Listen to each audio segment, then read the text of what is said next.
네, 안녕하십니까. 삶이 변하는 인문학 보성TV의 김보성입니다. 네, 안녕하세요. 보십니다. 안녕하세요, 킬더건입니다. 네, 안녕하세요. 상고입니다. 네, 지금 이제 탄핵 소추안에 대한 이야기로 바로 한번 넘어가 보도록 하겠습니다. 네.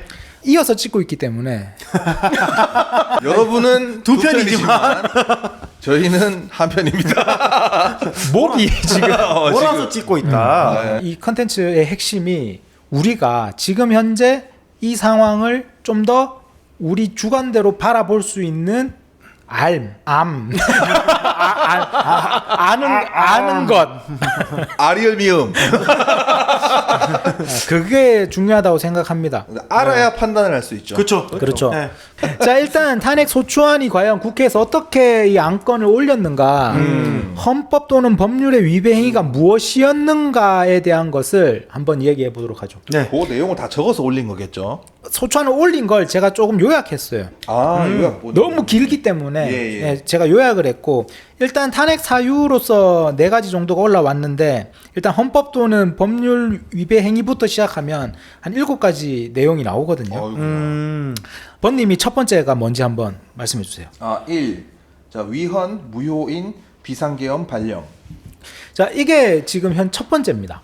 그러니까 법률 위배 행위. 그렇죠. 헌법에 위배됐고 비상계엄을 발령한 것 자체가 그게 위헌이다. 그렇기 때문에 비상계엄은 무효다.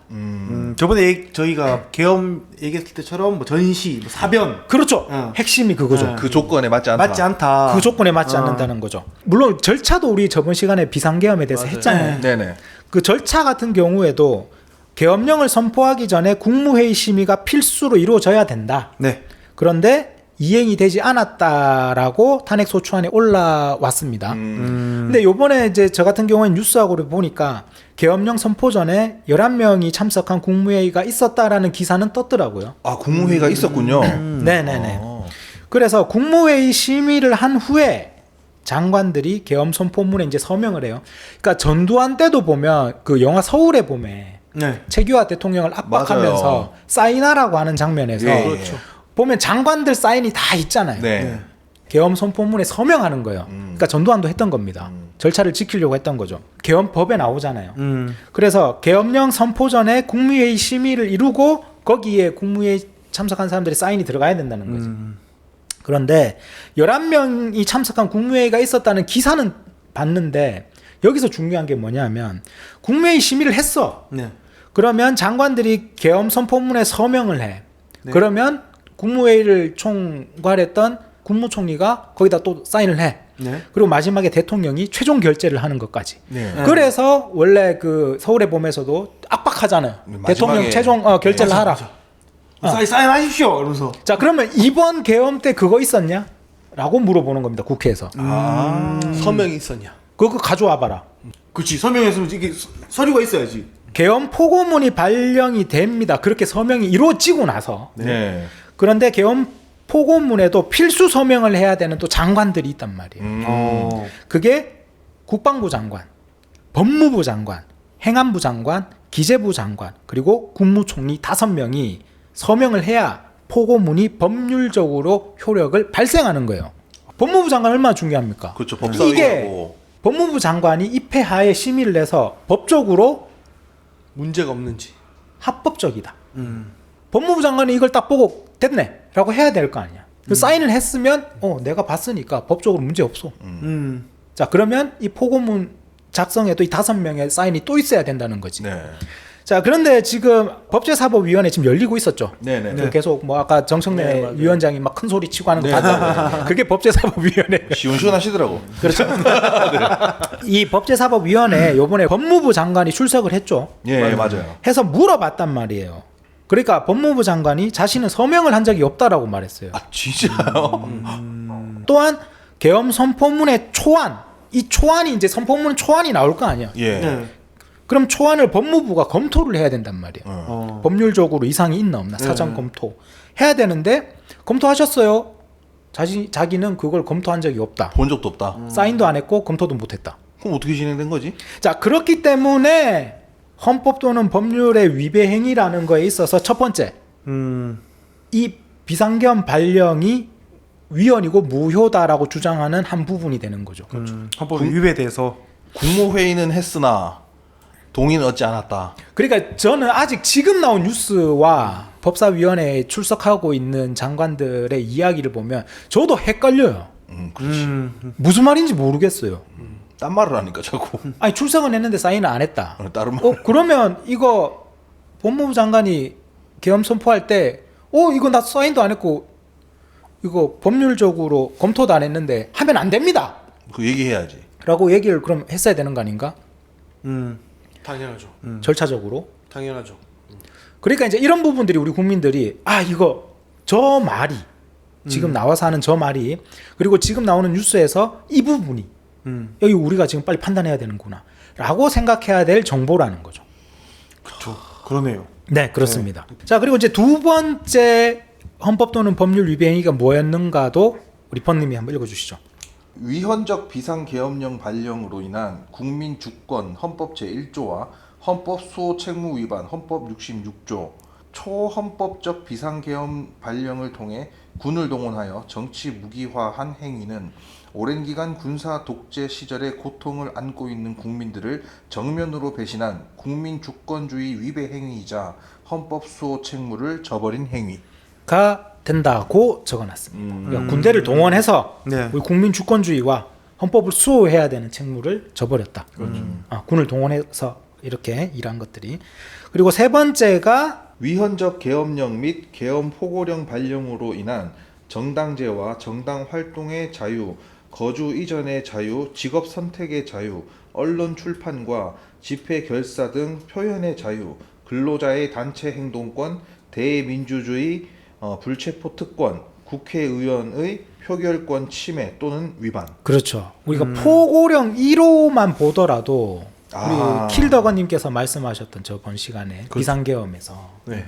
국회의 정치 행위까지도 막았다라고 하면 국회의원의 표결 침해권이 위반되는 거죠. 이거 원래 건들면 안 되잖아요. 입법 되는 그렇죠. 거죠. 입법권은 무조건 건들면 안 돼요. 그리고 지금 여기서 나오는 불체포 특권이라는 게 나와요. 네. 지금 이 부분이 상당히 저는 민감한 부분이다라고 생각합니다. 불체포 특권. 체포를 못한 특권을 가지는 건가? 그렇죠. 국회의원의 불체포 특권이 있단 말이에요. 국회의원한테 불체포 특권이 있어요. 그렇죠. 근데 그거를 무시하고 체포를 하려 했다. 왜냐하면 우리가 옛날부터 이런 군사 독재를 겪었을 때 국가가 그러니까 행정부가 군부 독재를 하려고 했을 때 국회의원들이 반발을 하면 이걸 제일 쉽게 제압하는 수단이 뭐였겠어요? 구금. 그렇죠. 잡아가는 거. 그래서 불체포 특권이 있어요. 그래서 그렇게 함부로 의원들을 할 수 없다. 그렇죠. 그런데 지금 이번에 군대를 동원해서 체포를 하려고 했지 않냐라는 주장이 나왔어요.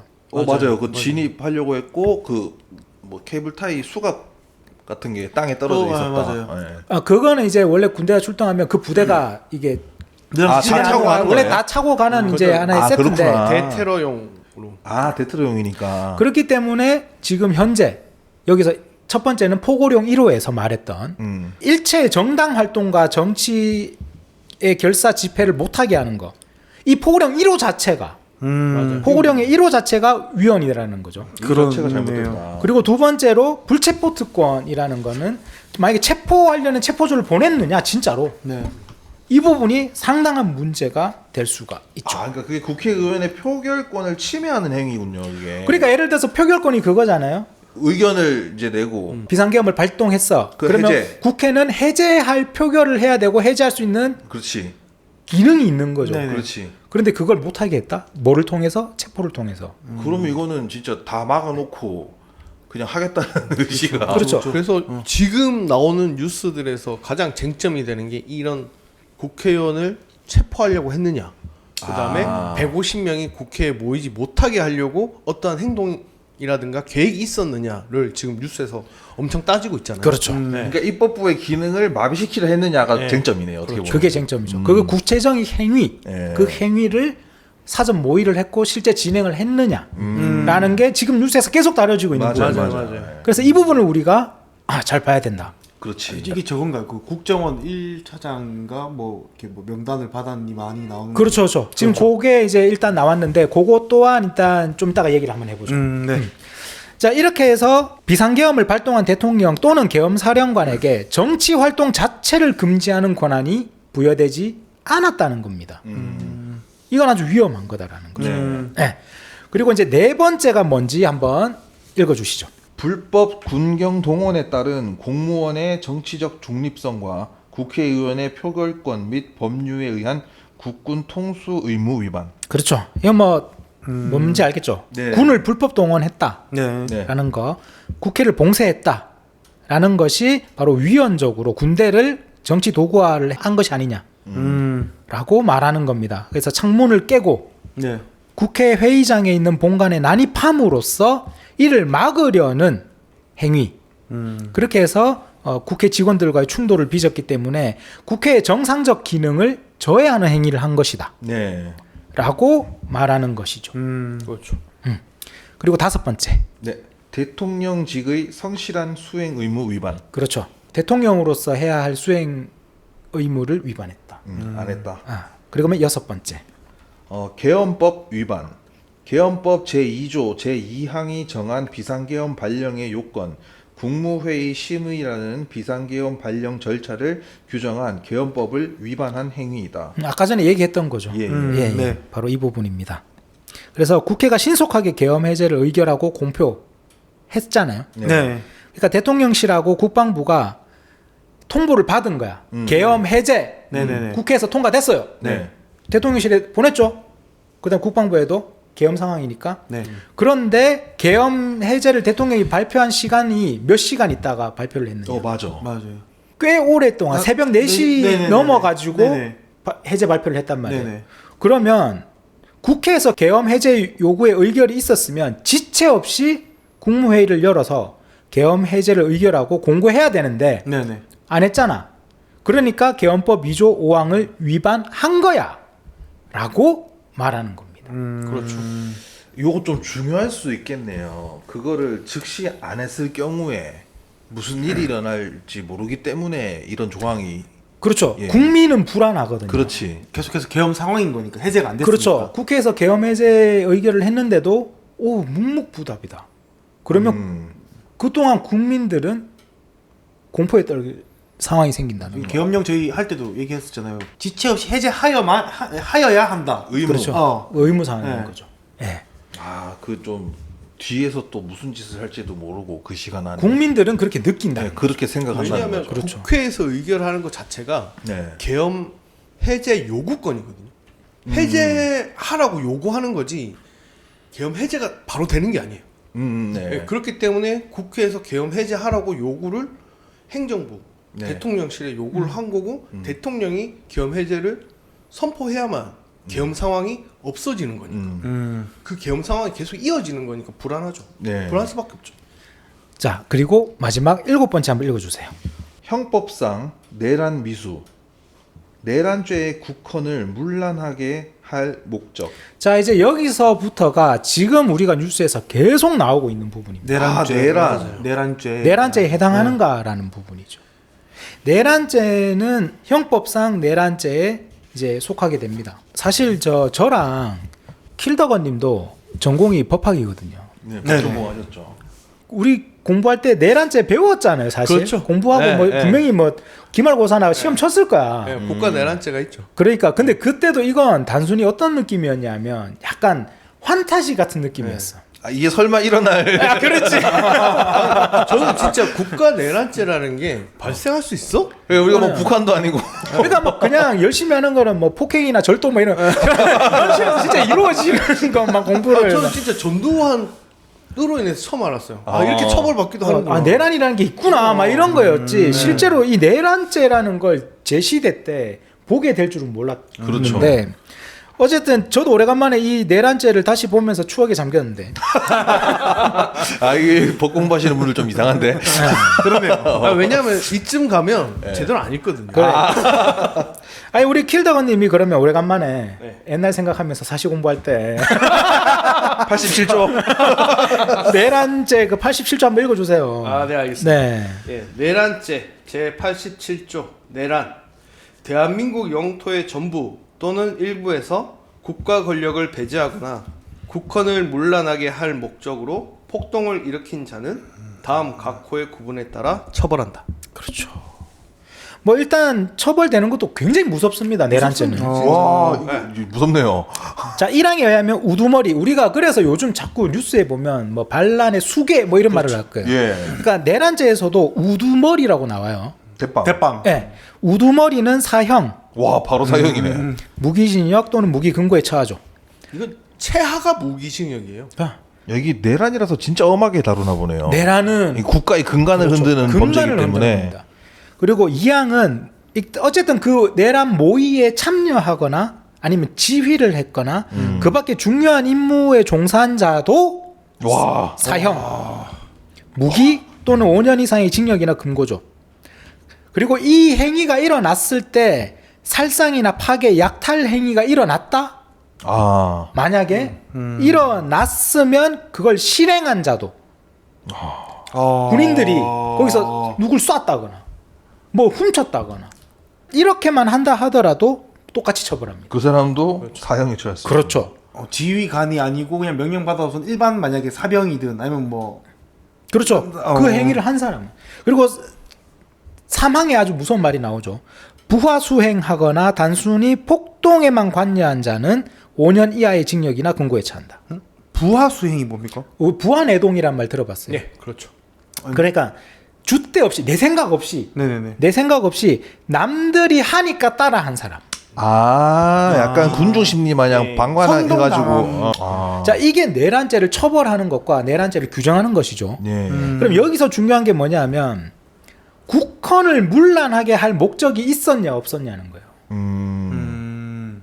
국헌, 국가 헌법을 무너뜨리려고 국헌을 문란하게 할 목적이 있었고 폭동을 일으켰냐? 라는 게 내란죄의 요건이죠. 구성 요건이 돼요. 자, 그러면 지금 현재 형법상 내란 미수라고 합니다. 예. 지금 국회에서는 네. 내란 미수가 되기 때문에 이 내란 미수에 대한 행위가 있었느냐라는 거죠. 자, 국헌 문란 행위가 뭐냐 하면 형법 91조에 보면 국헌 문란에 대한 이야기가 나옵니다. 형법에. 그러니까 87조가 내란이잖아요. 예. 그러면 내란과 관련된 항목들이 88조, 89조 쭉 나와요. 아, 여기서 나오는 단어들을 또 정의하는 것들이. 네, 법전을 보면. 그리고 91조에 그럼 국헌 문란이 뭔지가 나옵니다. 예. 국헌 문란은 제가 말할게요. 국헌을 문란한 목적이라 함은 1항 헌법 또는 법률에 정한 절차에 의하지 않고 아. 헌법 또는 법률의 기능을 소멸시키는 거. 헌법 위반도 포함되는 거네요. 국헌을 문란이죠. 국헌이 헌법을 문란하게 한 거니까. 네네네. 2항 헌법에 의하여 설치된 국가 기관을 강압에 의하여 전복 또는 그 권능 행사를 불가능하게 하는 것. 이거 어허. 그러니까 헌법에 의해 설치된 국가 기관이 어디입니까? 국회. 그 국회를 강압에 의하여 예. 전복 또는 그 국회의 기능을 행사하지 못하게 기능 상실을 만들면 하는 것이 국헌문란에 해당한다라고 내란에서는 말하는 거거든요. 야, 이거 중요한 조항이네요. 그렇기 때문에 지금 형법상 내란 미수로서 탄핵 소추 안에 7번째에 들어간 게 형법상 내란 미수라는 거예요. 자, 저는 일단 이거에 대해서 이런 느낌이 좀 들었어요. 이번에 아까 우리 저 뉴스를 보고 상고님이 그 말씀하셨잖아요. 국정원 제1차장. 네네네네. 그러니까 국정원 제1차장이 저기 홍장원 차장이잖아요. 예. 홍장원 차장이 제보를 했단 말이에요. 지금 뉴스에 나온 거는. 그러니까 네. 이건 제보기 때문에 우리가 확실히 명확하게 판단해야 됩니다. 그러니까 제보를 다 우리가 뭐 이거 맞다더라가 아니라 명확하게 봐야 되는 거예요. 근데 어쨌든 제보에 의하면 방첩사령관, 예. 네. 방첩사령관이 국정원에 체포조를 지원하라고 이야기를 했다. 그리고 그 체포하는 사람 명단을 불러줬다. 아, 명단. 그 명단이 이재명 더불어민주당 당대표, 예. 네. 그리고 우원식 국회의장, 네. 네네. 그리고 한동훈 국민의힘 당대표. 야, 이거 뭐 여야 가릴 거 없이. 그렇죠.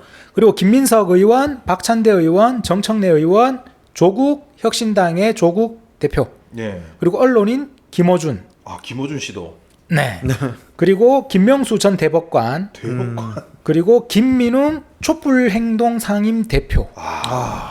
그리고 또 한 명 선관위원을 불러줬는데 기억이 안 난다. 선관위원을 불러줬다. 그렇죠. 이렇게 해서 국정원 출신의 김병기 의원이랑 이 홍 차장이 면담을 하고 나서 이게 이런 제보가 있었다라고 의원실에서 발표를 한 내용이에요. 자, 그런데 어쨌든 이 부분은 우리가 본인 입으로 못 들었다. 라가 되는데 이번에 국회 법제사법위원회 회의에서 조치호 경찰청장이 출석을 했습니다. 예. 네. 경찰청장이 네. 조치호 경찰청장이 출석해서 이런 말을 했어요. 여인영 방첩사령관으로부터 체포를 해야 되니까 위치 추적을 경찰이 해달라. 그렇죠.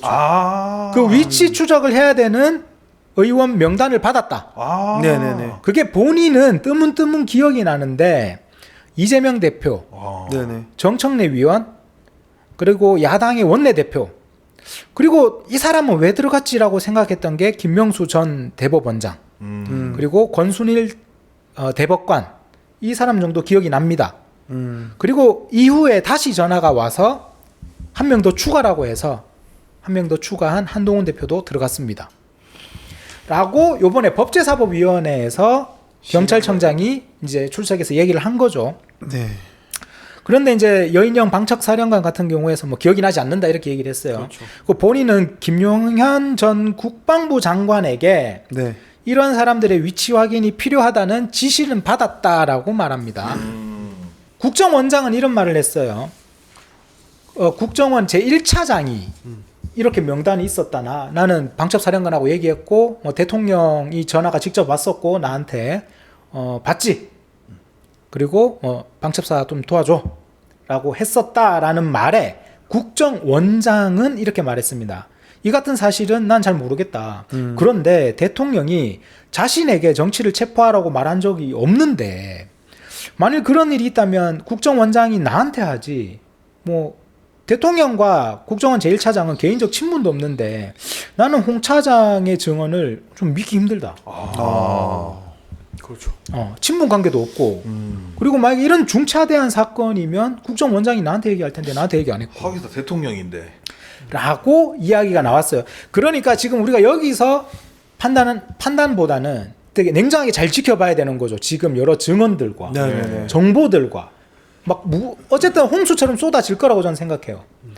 그리고 이제 수사가 시작될 거고 그리고 우리가 아까도 얘기했지만 지금 뭐 번님이랑 상구님도 와 내란죄 무서운 거였구나. 지금 막 이게 오잖아요. 이건 진짜 목숨이 걸려 있는 문제라서 엄청나게 이제 박빙으로 이렇게 대치할 것 같습니다. 지금 법적으로도 그렇고. 그러면 국민들이 이때 이걸 어떻게 판단해야 되는가? 그러니까 이 정말 냉철하게 이 지금 흘러가는 상황들을 잘 지켜보라. 진짜 엄중하게 봐야 될 것 같습니다. 이런 정보가 나왔구나. 이런 말이 나왔구나. 그러니까 뭐 법사위라든가 국방위라든가 지금 열리고 있는 상임위가 열리는 거에서 출석한 증인들의 말, 그리고 현재 수사 중인 경찰, 검찰, 그다음에 공수처 등에서 나오는 말 같은 것들도 이 부분에서 핵심을 가지고 봐야 된다는 거죠. 예. 국헌을 문란하게 할 목적이다라는 부분이 이런 거니까. 그리고 아까 말씀드린 그렇게 해서 폭동을 일으킨 경우에 해당하느냐 내란죄니까. 같은 경우에는 계엄군의 다수가 총기를 휴대한 채 국회 본청에 진입을 했고 당시 본회의가 열리고 있던 본회의장 진입을 시도한 것은 일체의 유형력의 행사한 거다. 그리고 공포심이 생기게 하는 이런 해악의 고지에 해당한다. 또한 당시 군 병력이 서울 시내에 장갑차를 타고 출동을 했기 때문에 군 병력의 국회 진입과 종합할 때 그 정도가 한 지방의 평온을 해할 정도의 위력이 있다고 보는 것이 합당하다. 맞지. 맞죠. 그래서 아까 우리가 봤던 내란죄, 아까 우리 킬더건님 읽어주신 부분에 대한민국 영토의 전부 또는 일부에서 국가 권력을 배제하거나 국헌을 문란하게 할 목적으로 폭동을 일으킨 자라는 구성요건에 이러한 부분이 해당되니 탄핵에 대한 탄핵 소추안을 상정합니다. 라고 말했던 거죠.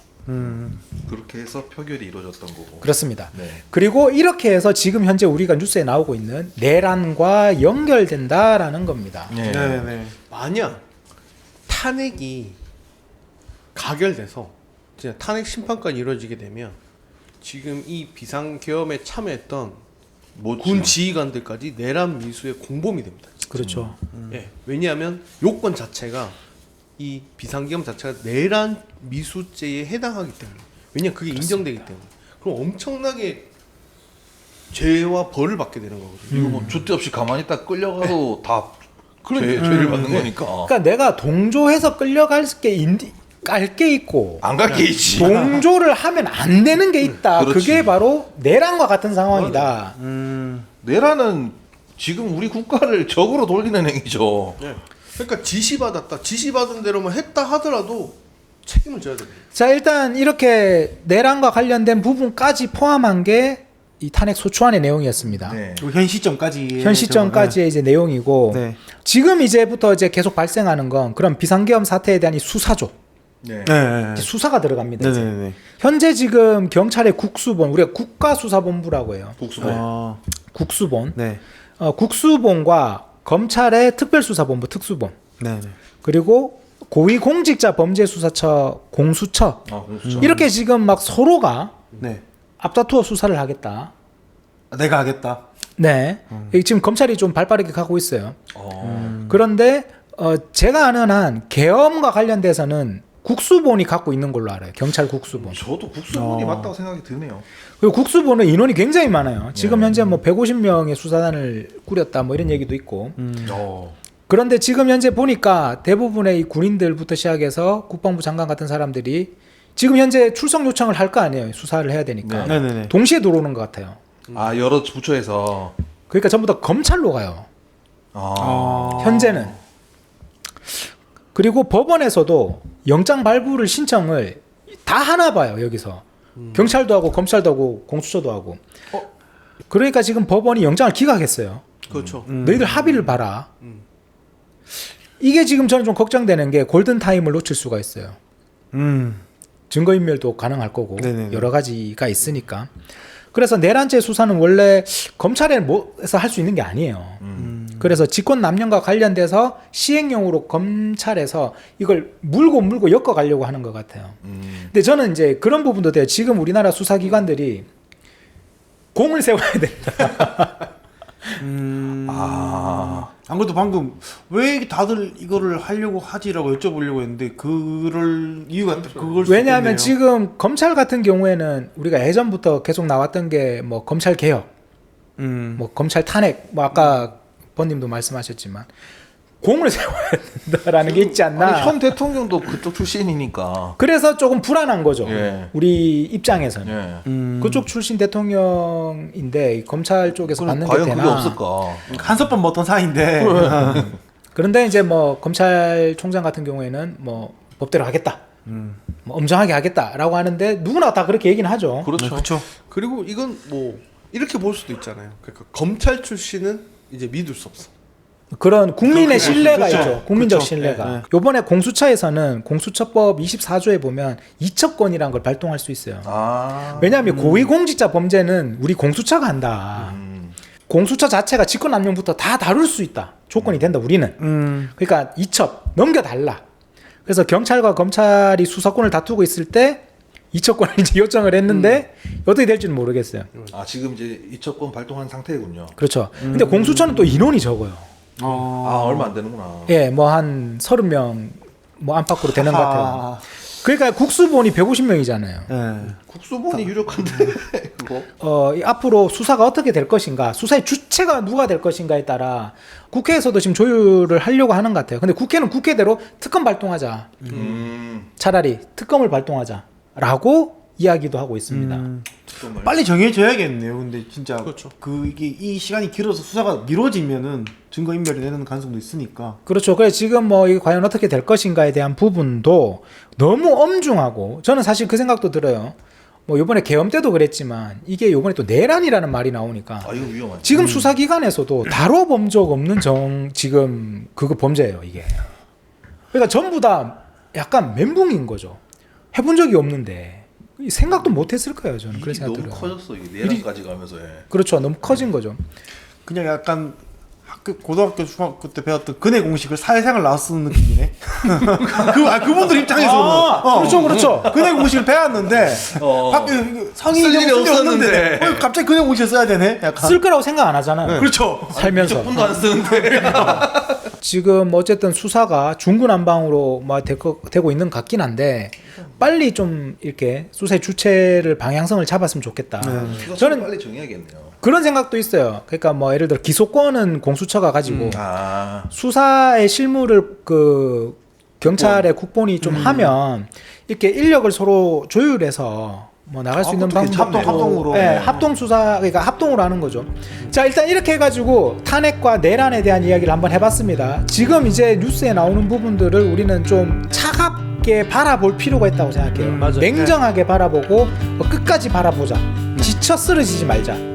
네, 라는 것가 있기 때문에 여기서 우리가 한번 지금 이 시대를 살아가고 있는 사람으로서 현 시대를 살아가는 데 있어서 우리 생각, 우리 주관을 가지자, 판단하자 라는 의미에서 지금 컨텐츠를 계속 하고 있는 겁니다. 자, 이렇게 하고 또 필요한 부분이 있으면 더 쉽게 우리가 알아볼 수 있는 컨텐츠를 만들어야 될 것 같다는 생각은 좀 들어요. 그렇기 때문에 우리도 계속 한번 신경 쓰고 있자고요. 자, 이렇게 해서 일단은 마치고 여기까지 다 같이 인사드리고 마치도록 하겠습니다. 자, 그럼 다 같이 인사드리고 마치겠습니다. 인사드리겠습니다. 감사합니다.